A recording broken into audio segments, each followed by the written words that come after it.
many other, and privileged to introduce Dr. Eric Landrum, who's been a mentor to me and many other people and a friend as well.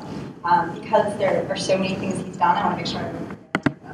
So he earned his PhD at Southern Illinois University at Carbondale. He's currently a professor of psychology at Boise State University. He's a prolific scholar. I was going to tell you how many of everything he's done, but I didn't have enough time to count exactly, so I'm rounding. Over 200 presentations, over 100 journal articles, 20 books, and more than 20 book chapters.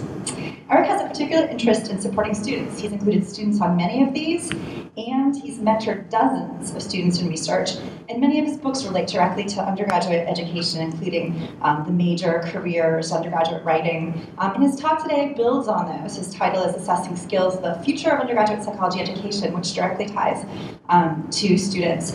One of the most important hats he's wearing at this convention is his hat as SDP president, and I think some of you saw his wonderful talk on the power of stories.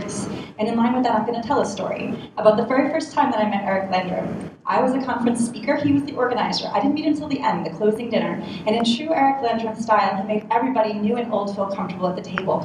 Within minutes, we were playing a game. A lot of people had to give little talks at the end of the conference, including Eric. And we decided there were several words that Eric needed to include in his talk without anyone noticing. I don't remember all of them, but I do remember glacier, llama, and chartreuse. He did it seamlessly. It was amazing.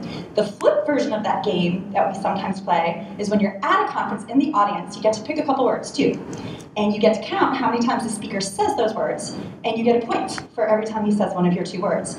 And you can wager against someone else in the audience. So because I didn't give you time to prepare to play this game, I did come up with a list of likely words he would say today. And you're welcome to circle 2 words on this list, find someone near you, make a bet. Make sure the person next to you does not have the same 2 words or it won't work. With no further ado, I give you Eric Landrum.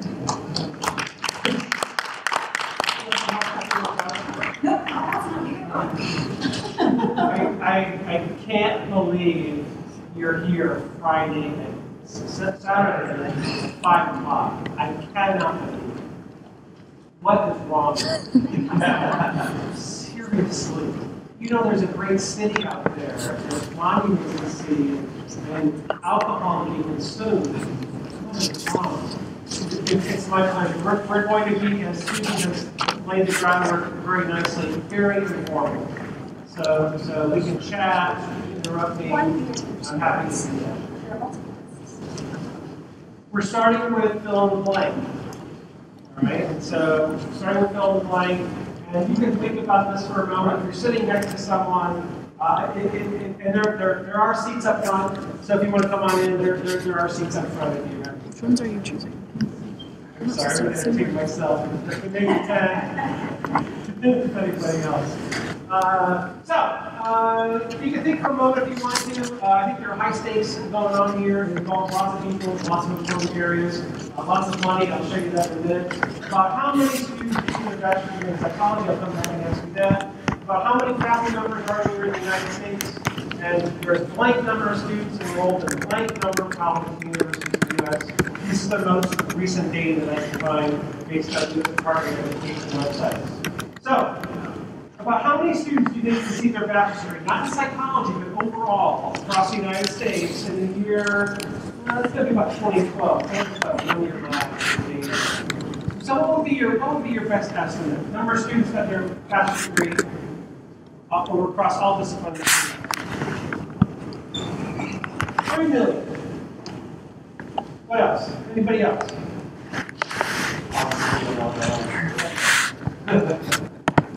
How many? 10 million. 10 million. One more. 5 million. 5 million. 1.2. Wow, 1.2 million. All right. 1.8 million received their bachelor's degree in the United States in the last year. Have the data available. But how many faculty members in the U.S.? Same game. Same game. How many psychology faculty members? No. Faculty members across the United States. Oh. In all disciplines, all institutions, public, private. How many? 200,000. 1 million. You guys don't play Price is Right? 1 million and 1. Don't you want to be the closest without going over, right? Man, it's 5 o'clock somewhere, isn't it? I get that with you guys. Good for you. About 1.4 million faculty members. 1.4 million faculty members. Now, how many students enrolled in how many, we'll take these seconds, please. How many students enrolled in how many colleges and universities in the U.S.? So, okay, so look, so if you're bachelor shy or your statistics inhibited, I'm going to give you things here. If there's 1.8 million getting their bachelor's degree, this number should be greater than this number. I'm just trying to give you a tip there. This includes community colleges? It does. 5 times. Yes, it does. It does include community colleges. 5 times, that's more. 2 year, 4 year. Absolutely. Some people don't get their So what's this number? How many students better be greater than that number? 18 million. 10.2 million I hear from the man. 18 million. 18 million. Do I hear 19 million? All right. 20.9 million students. Okay, now this one's the one, when I give this talk, this one's the one that typically shocks people. How many colleges and universities in the United States? 100,000. 2 year and 4 year, everybody can time. How many? I don't know. Say 100,000? Yeah, is that way too many? I'm going to show you in a minute. Okay? We're going to call that the cliffhanger. We're going to try to keep you in the room at least till 5:15. That's the goal. 50,000. Our goal is to get Are you guys how many institutions of higher learning? Yes, sir. College, 4 year schools, 2 year schools. How many institutions? 2,000? 3,000. 3,000. Do I hear 3,500? 5,000. 4,700. I'll fight a little bit, it's okay. Okay, but I like your style. I like your style. Thanks for participating. So this is success of higher education in the United States is big business and it impacts millions of people. So this is not just a psychology concern, this is a higher education concern. I am going to filter down to psychology. I promise I'm going to do that. I want to give you the big picture, top of the hourglass. Because you need to look at the high stakes from a financial viewpoint. Annual undergraduate tuition report, you can see the numbers there for yourself. That's a lot of investment of federal financial aid money, parents' contributions, students saving to go to college, having 2 or 3 jobs to be able to go to college.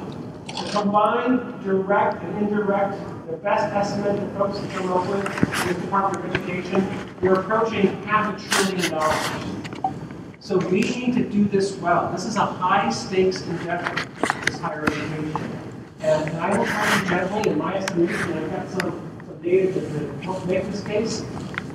It may not be under attack, but folks are thinking about it. Have you heard of MOOCs? Have you heard of TED Talks and Khan Academy? Our landscape is changing. It's time for us to pay attention to it. And I have some suggestions.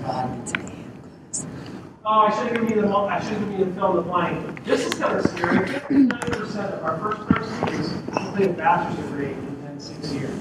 If you look at national data, in 4 years, it drops to about 29%. Get through in 4 years. You give them 2 more years, you get almost to 60%. When I give the version of this talk to students, I always try to say, finish what you start. There are lots of benefits to that I really won't go into in this talk. Now we'll switch over to psychology. I apologize if you've seen this graph 2 or 3 times already during this conference, but I do show it. Was anyone in here for the talk right before this one? This talk's not going to be like that one. I don't have the poems to recite off the top of my head. I don't have wristbands to think about, but it's kind of scary. It's good, but it was scary. I almost squat down one, I think. So, anyway.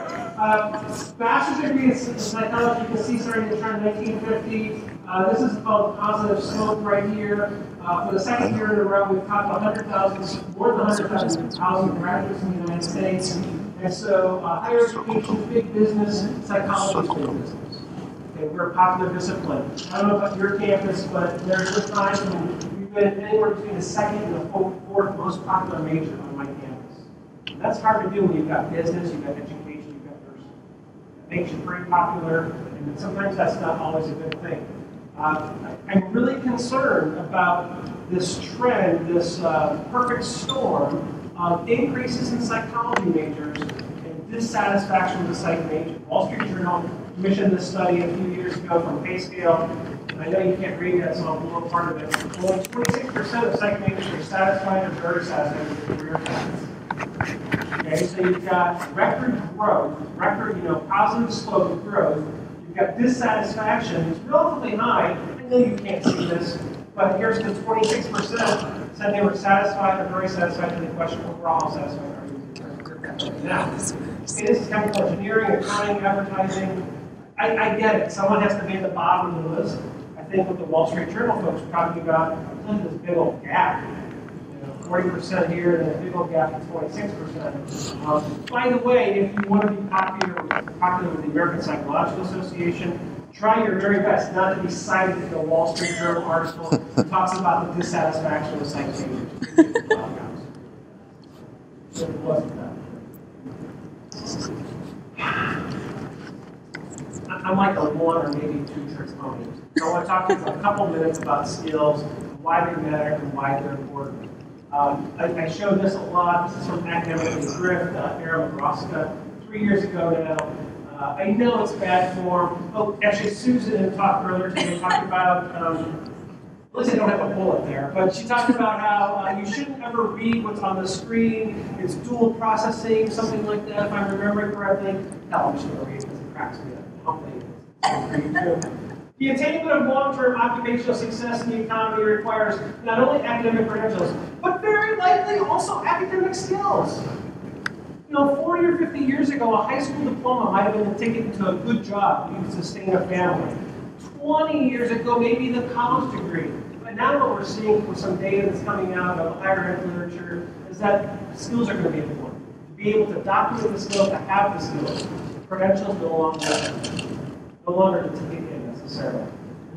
I don't know if you've seen this national effort by the Association of American Colleges and Universities, AACNU. LEAP is Liberal Education and America's Promise. They've done some great research with employers. I know you can't read that, but if you've been to enough sessions like this one, you've heard this phrase, high impact practice. And so what employers are wanting to see from colleges as well as college graduates, they want to see scores on problem solving, writing, analytical thinking. We give them a GPA on a transcript. Okay, but we don't tell employers about the skill level. Okay, now some disciplines do that have undergraduate accreditation. I'm not suggesting that we go there, but there is a gap. I've got other evidence to suggest a gap. This is a little bit dated, but it's from the National Commission on Writing. And again, writing is usually a ticket on 50 hours. So some of the things our students do are some of the important things that you're going to be successful. Here's another quote from this. Poorly written application materials will be extremely prejudicial. Such applicants will not be considered for education. And so we need to give students this writing skill, this writing practice. It's interesting. We don't often give a multiple choice exam to test the student's ability to write. We actually have them write and demonstrate the skill. We need to be doing that for critical thinking, for social responsibility, ethical responsibility, professional development. We're going to talk about driver's licenses here in a few minutes, and I'll try to make the same pace in that way. By the way, you can interrupt me at any time. So if we want to be more interactive, please. I know it's late. I know it's a little bit dark and sleepy, but if you're, please, just interrupt me. AACNU commissioned this survey of employers, and they asked, what should colleges and universities be doing more of to help employers get the kind of quality new hires that they can? And here's the data. The ability to effectively communicate orally and writing, 89% of employers thought that colleges and universities should be having more emphasis on that. Critical thinking, the ability to apply. I've scanned this list multiple times, and I can't see anything about memorize and regurgitate terms from the back of the textbook. In fact, I say this sometimes when I'm giving this talk, is that I know of no data where an employer has fired someone for the inability to take a multiple choice test. I also know of no job in the U.S. where you can get a full-time job taking multiple choice tests. Yet our students become very proficient at taking them because that's what we ask them to do. It's very efficient. And the multiple choice testing isn't evil. I'm not here to say that, but it can be done better in many, many cases.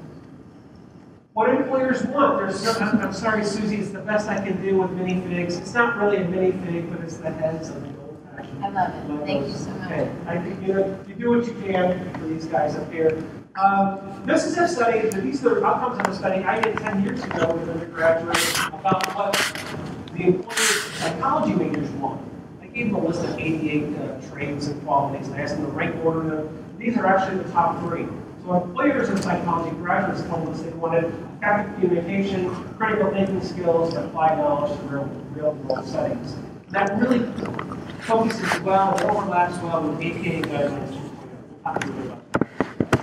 But we need more scholars in this area. We really need to reach out more to employers. I had the idea, listening to Jane Hallinan, that we need some national survey of employers to have them tell us about guidelines 2.0 and their ideas about that. And how are we satisfying those? What can we do better? That's psychology specific. We've got big organizations that do the national stuff, but we really need psychology specific. I will share this slide deck with you. I will share this slide with you. This is my favorite slide on the planet. This is my favorite slide on the face of the earth. All right. This is great data from Phil Gardner at Michigan State University and his Collegiate Education Research Institute.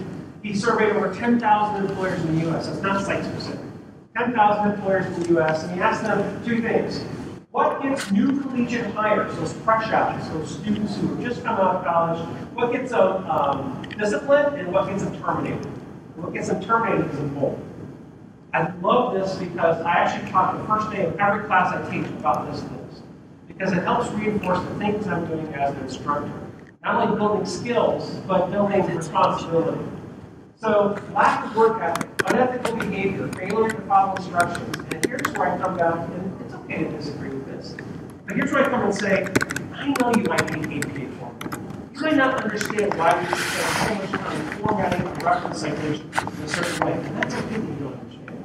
But here's the thing. You're practicing a skill of attention to detail. You're practicing a skill of following instructions. Right? When I fill out my IRS tax form improperly, I get sent back to me. I have to follow those instructions as well. And so I love being able to show this. Missing assignments or deadlines. Being late for work. And so I have a policy that work is submitted late is 25% off. Okay, so let's practice avoiding being late for work now, or just a grade, as opposed to getting disciplined or getting fired in the future. Practice that with me where you've got a soft place to land. Okay, as opposed to doing damage to your family, to your loved ones, to yourself, in terms of not being able to keep and hold the job. So I love this because it gives me backup in the class. It gives me backup to be able to say, you might hate my policies, but here are my policies. Here's why I'm such a hard guy. Okay, here's why I'm going to hold this policy.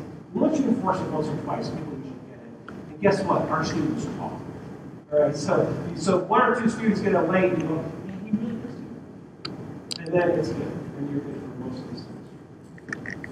I mentioned briefly APA Guidelines 2.0. We've just had 3 hours earlier today about APA guidelines. Hopefully you know about them. They're available online for free to Education Director. You can search on the APA website. But what I like about this document, and what I like about working with the people who created this document, is that here's the knowledge base in psychology. And of course, we're so passionate about the content. We want our students to know about it. We want to share things that we're so passionate about. But the rest of this document is about skills. To be frank, that's what I'm all about. So scientific inquiry, critical thinking, ethical responsibility, communication, professional development. I'm not going to talk too much about those in detail because they've been talked about a lot today. And they've talked a lot about it at the education director here at APA. I want to mention a little bit about content versus skill because sometimes this is a trouble spot for folks because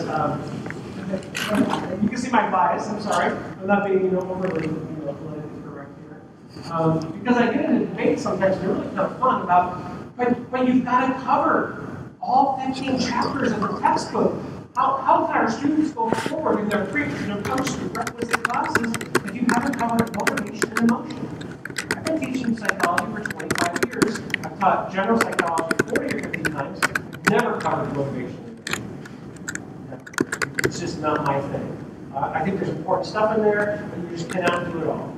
In fact, if you've been around for a while, you're teaching for a while, you may be with me on this, the more I teach, the less I teach. I am predisposed to deeper dives these days as opposed to the surface exploration. Nothing wrong with surface exploration. It can be done well, but it's awfully hard to do, that's for sure. So I'm going to give you a moment to actually read this.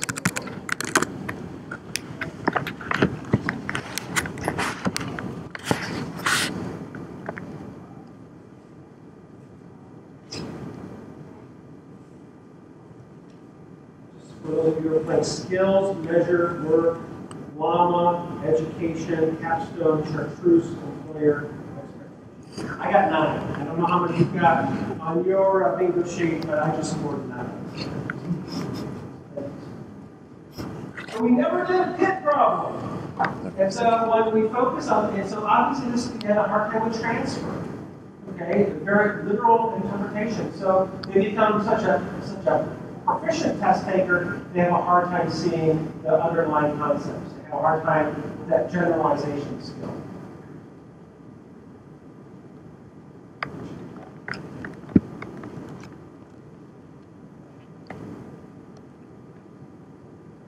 Now, there's good reasons to give multiple choice tests. They're very efficient. You can do them with large classes. They're graded fairly easily. If you put some effort into it, you can do it with validity and reliability. The problem is it doesn't really match up with a skill set that people are going to use after their college career. How do you go to the DMV and take a multiple choice test? I've taken sexual harassment training, post-exam, class. You've done the IRB thing where you go to the city program, you take the test over and over again, take a certificate. It can be done well. I'm sorry, William. Is the ethics expert in the room? I'm not supposed to do that? Is that what you're saying? Why is your hand in your head? But the problem is, testing skills or assessing skills, behavior-based skills, is so complicated. It is so complicated. So, of course, we rely on something that's easier. I think we're coming to a point in time we can't do that anymore. We're going to have to do the hard things pretty soon. We don't start doing them already. I think content has the gas that goes with the gas. We've got to have content. We've got to have content. We love our content. And I apologize if I offended you about motivation and emotion. Because that's all you're about. I'm sorry, I apologize. That's all you're about. That's the first thing you cover in week 1. Forget about history or research methods. The first thing is all about that. This is fairly heretical. I really don't care. Actually, I should say that. The content choice is largely irrelevant. Students can't have a skill set to be able to apply that outside the classroom. Who cares what they memorize or regurgitate if they can't remember it after the semester's over? So for me, we've got to have content. That's the gas in the gas tank. The skills, that's the engine. So we've got to have content to get somewhere, but having gas alone does not get us anywhere. We've got to have that complex system of skills in order to be able to help our students get to their final destination. That's my analogy. Why assessment matters? The more I show this slide, the less and less people get it. I don't care. It's funny to me. I'm sorry if you're too tired. It's not funny to you. But I think a plane crashed into a tree in front of the American Aviation Learn to Fly Here Institute is funny. I just think it's funny. I apologize. I want to take a minute to talk about why assessment matters. We can do these things separately. We've done them separately. Assessment and grading. And so, grading, we all know what that is. That's giving feedback to students so they can improve. That's for self-improvement. Assessment, has different phrases and different meanings. I'm going to give you one of mine in a minute. But assessment used to be this thing that every 5 years that we did poorly. Okay, and so, we're having outcomes assessment, or we're having our SACS accreditation visit, or something like that. And so we whip together a committee about 1 year before they arrive, and we write a really detailed self-study. The committee, the external reviewers come by, they slap your hand about how you guys really aren't doing this very well. We'll see you again in 5 years. We wipe our brow, and we wait 4 years for the next time we do this cycle. All right? I'm going to tell you right now, I have a very different assessment, which you may or may not agree with. Assessment is about improvement of faculty progress. Grading is for the improvement of students. Assessment is about the improvement of faculty. If someone else gets benefit out of that data, good for them. So if a department chair, a program chair, a dean, a provost, external accreditation team, if they can benefit from my data, that's awesome. I don't really care if they do. I want assessment data for improvement of practice. And I've got a fairly decent, I hope, explanation and give an example of that. I'm sorry. All right, so I think we can have overlapping Venn diagrams. There's different ways to do this. You can do embedded assessment, where you're getting grading data to your students, but you're getting assessment data for your own self-improvement. You can do e-portfolios. This is becoming very popular across the nation. Boise State is going to implement education here pretty soon. At Clemson University, you actually have to have an e-portfolio to graduate. Okay, so you can complete all the credits. If you don't have an e-portfolio, you do not get your degree. That's my understanding.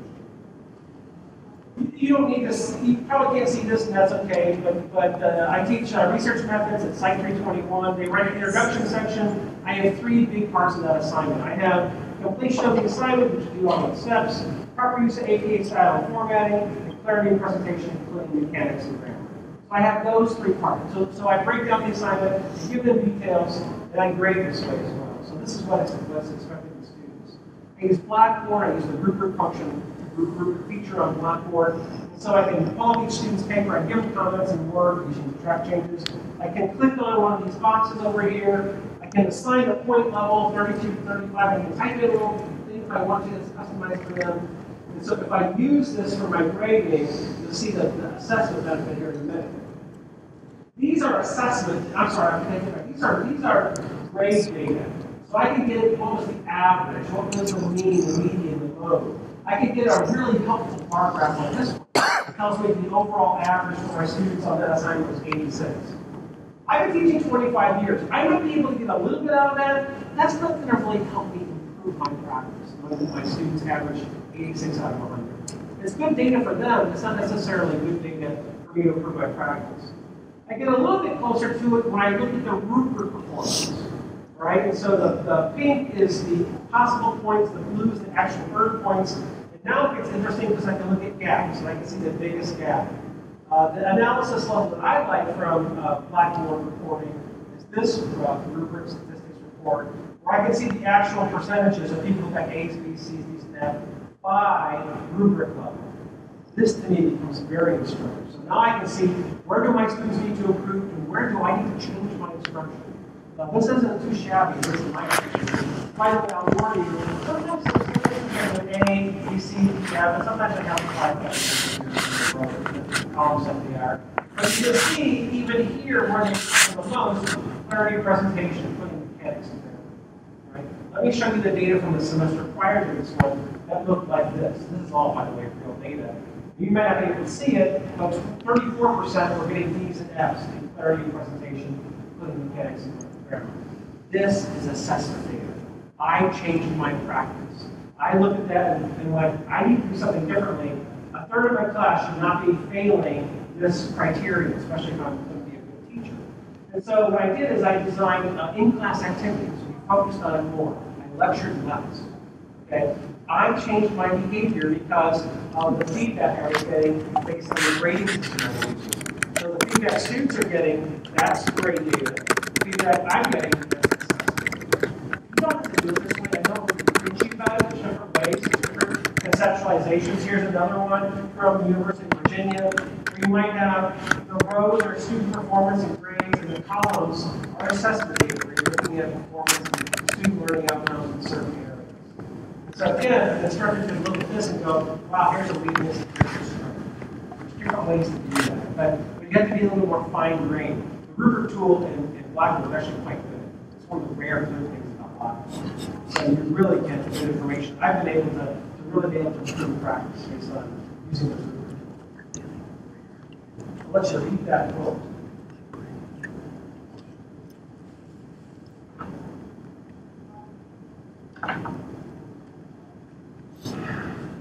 Assessment's good for us, assessment's good for our institution.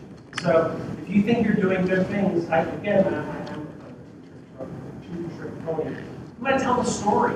So if you've got successful students going to graduate school or getting a good job with a bachelor's degree, you want that assessment data. The institution wants that assessment data to know what they're doing to keep doing it well. So a lot of times we think we do a good job graduating our majors. We pat ourselves on the back. Wouldn't it be better as scientists if we had data to support those claims? You know, be the scientist educators that we can be. Actually, I'm going to close this presentation talking about that scientist educator model. Another quote that I'm going to let you read that I'm going to send away.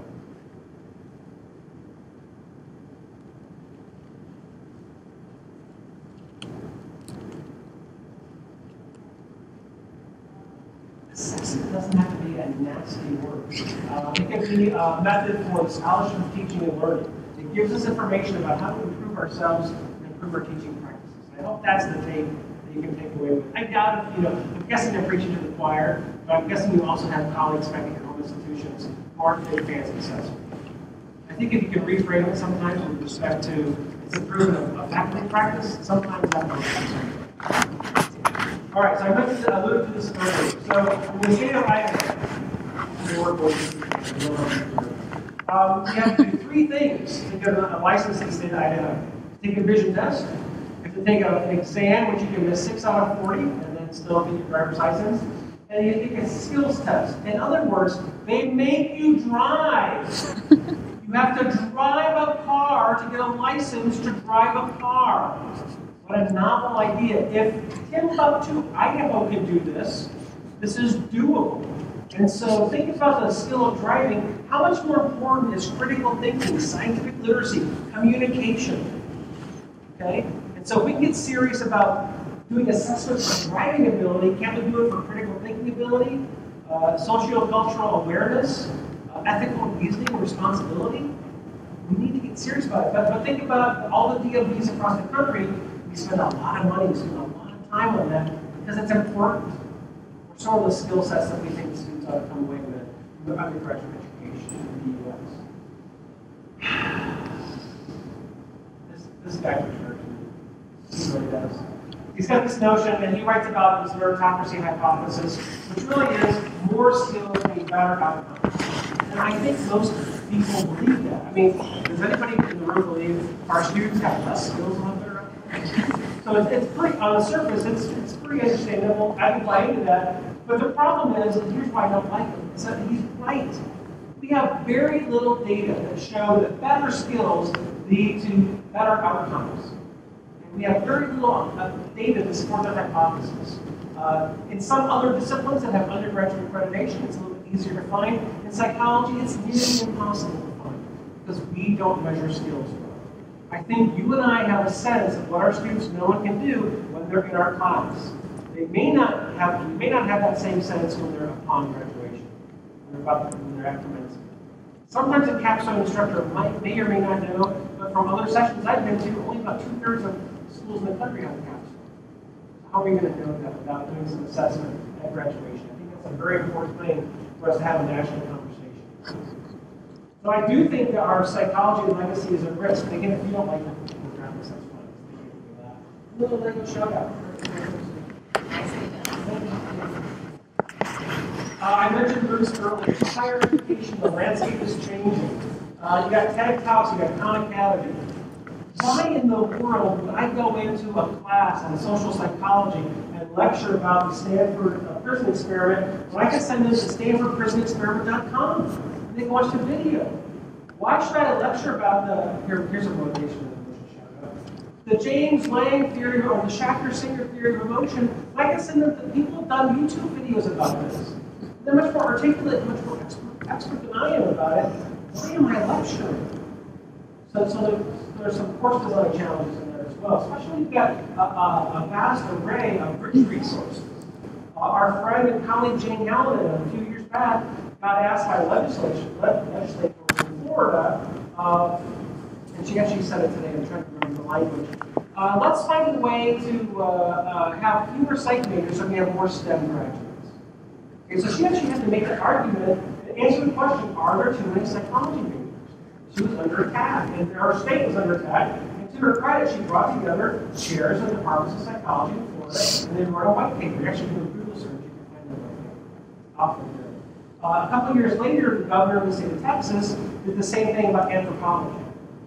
Okay, so this is becoming a little bit of an issue. He forgot that he had a niece or nephew that was anthropology major in the school in Texas, which was a little bit embarrassing. Okay. I don't know if you saw this in the Chronicle. It's a couple of years old now. It was a national study, statewide study commissioned by the state of Tennessee. They hired what they call college measures, and they looked at starting salaries within a major at different colleges and universities within the state of Tennessee. Fascinating stuff. Are you ready to see your college and university in the Chronicle about how much your majors can make when they graduate? Would you even have the data to say, no, that's not right? Could you confront the data? Could you question the data? So they did it here for health and business, for Dyers University Community College, University of Tennessee, Knoxville. They did it for health professions. That's kind of cool. They did it for business. They never do it for psychology. Nah, they didn't do it for psychology. They did it for psychology. Okay, and there it is. And so are you ready to see your state with the average first year earnings?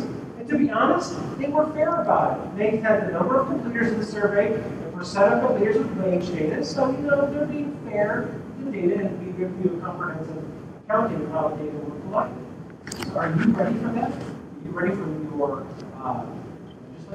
legislators, your regents, your trustees, your state citizens to see this? Would you have the data to answer back in Romans? Are you studying your alumni that closely that you could do this? Maybe you are. So what are some possible routes?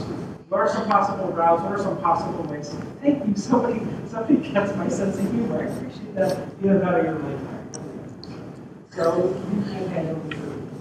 All right. This is. I don't know how many crazy. How many more crazy ideas you can handle? I think there's this horizontal dimension I call high generalization careers and high specialization careers. I don't have data about this yet. This is why it's kind of hypothetical. But I'd like to have data about it someday. I think psychology has to be over here. Psychology is a career that affords a lot of options. Teacher education, accountancy, architecture, nursing are high specialization careers. Teacher ed majors pretty much know what they're going to do with their degree. Architect majors pretty much know what they're going to do with their degree. Psychology majors, with all due respect, if they're not going to graduate school, have no clue about what they're going to do with their degree. Okay? And I think part of that is an advising function that we need to own. Part of that is an American Psychological Association function. Education director needs to own. They are amazing people who are overworked and do not meet the needs of all folks who need data out there. We need to do a better job educating our psych majors. You can't get to the undergraduate career. Because I think, don't you think that's part of that is driving the satisfaction? I showed you the earlier slide. Get that degree, and yet they're frustrated because they don't know what they can do with it. I think another part of that story is the assessment piece. They don't know the skills they have when they leave because we don't assess them. If they knew the skills they had, they might feel better about their chances in the workforce. Or they might continue in school next year, or they might decide to go to graduate school. So I think there's this dimension. I think there's some things that would help us actually do the study, do the research to measure that. I think there's also this vertical dimension, which is more student-oriented. Either they have low alignment or high alignment. So they've done their homework, they know what they can do with their bachelor's degree in psych, or they were a comm major and they flunked out of comm, so they came over. They were a nursing major and they couldn't cut it in nursing, so they came over to psych because they heard psych was an easy major. So they may have mismatches. So I think there's this vertical dimension as well. And I think when you combine those two, here's what I think is happening. This is totally hypothetical. I'm just making this up. So, wow, you have a two-dimensional graph with data. I don't have data. I'm just making this up. Here's what I think is happening. I think nursing, architecture, teacher ed are somewhere over here. They're highly specialized. I think there's high alignment. I don't think people stumble into the nursing major. I don't think they bumble into it. I don't think they stumble into architecture. Okay, people who go into architecture probably, hopefully, have a higher match between expectations and reality. I think psych majors can be all over this thing. I think they can be all over the place. I think it's a lot of intensity here, because I think that's what's driving dissatisfaction. And I think they tend to be this way as well, because of the high generalization. I don't think this is necessarily a negative thing. It means we need to do a better job of advising. We need to do a better job of doing research about what our students do. Have you ever asked your career services office to track what alumni are saying that they're doing for your institution, for your alums? It's really hard to do. And someone has to be passionate about it as an institution for them to do a good job. I told you I'd close with this, and I want to leave some time for discussion and comment. This is the science education model. It came out of this Puget Sound conference in 2008. It was published in 2010 by Diane Halpern and AP Books. These are the three big bullet points: apply research outcomes to the course design use, assess pedagogical effectiveness, acquire technical competence. The notion of this is, and I'll let you read that, the notion is we ought to apply the same scientific standard that we use in teaching psychology. So we got to be practitioners of teaching, of pedagogy. I'll encourage you.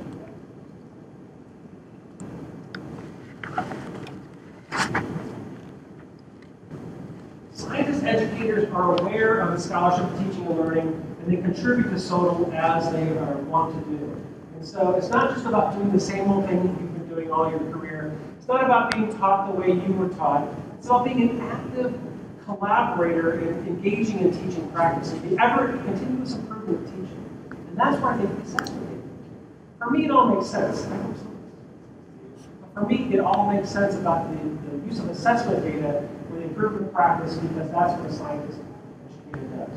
I think the ultimate goal is to provide transitions for our students from college to career. And so they go from university to real world. Yes, this is Boise State, that's the blue turf right there.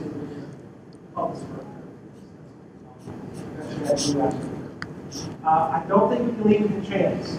I think we're beyond hoping for the best. It's my favorite Sydney Harris cartoon of all time. There's too much at stake. If we don't do it well, for-profit online institutions are going to come away and do it. MOOCs are going to come away. Scott Klaus earlier at this convention talked about, he taught social psychology as a MOOC. I believe about a year ago, 140,000 students enrolled in a social psychology course online. 140,000. So why wouldn't a student take this free as an online course and transfer back to Boise State? And why, Boise State, I think here's what we're going to do. Yeah, we'll do that, but there's going to be a $20 transcript evaluation fee. So I didn't have to teach social psych. Someone else taught it. And my institution is going to make money with the transfer. And we're going to lose control of our curriculum. We're going to lose control of the quality of undergraduate education that we so value. And I think if we had assessment data, we could say, here's why brick and mortar instruction is good. Here's where quality online instruction works. The quality matters, folks have an idea there in terms of getting it right and having strict standards. I think that's good ideas. So I'm going to stop there. I'm going to invite you to continue the conversation. That's email, that's Twitter. We've got a couple minutes left. I would open it up for anything, go for it. I'd be happy to entertain your comments, questions, concerns. Please. Okay, so there's obviously lots of hard feelings about MOOCs. How do you feel about a flipped classroom then? I love the flipped classroom. I teach flipped classroom. So I don't lecture, I lecture very little in class. My lectures are online. I have a YouTube channel, my research methods lectures are online. And so students, in theory, watch those before class. They come to class with, they do a learning readiness, they do clippers. Correct. They come to class with 5 different questions from the video they're supposed to watch. And so that way I can do activities like working on citation methods in AP format. And so it's a totally different way of teaching for me. It's a little scary because I love lecturing. I love to get up. I had great examples, right? When I got to a certain slide in my lecture, I had a story to tell. Well, I still tell that story, it's just online on YouTube. The other thing that's freaky about doing that is that there are unexpected benefits of that. I taught history systems as a flip course as well. So I recorded all my history systems lectures. I get once a week an email through YouTube of someone thanking me for, I couldn't do that behaviorism lecture. Was amazing. So I record for a small number of students. Maybe I've got 250 students in 5 years of capstone. But I've got some videos on YouTube that have 8,000 hits. Because it was labeled behaviorism or humanism or Wundtian psychology. So I never expected to do that. It's not great. What else? Yes, please. What kind of time investment involved? If you do just some time stuff, so late stuff, papers or things that are coming out. I mean, one of the things that I spoke to was integrated material that's coming out in neuroscience, for example, that day. But if I'm videotaping over the course of the summer, how are those together? Well, I think the thing is, once you've done it, and if you're careful when you're making the videotape recording, you're actually going to save yourself time in the future.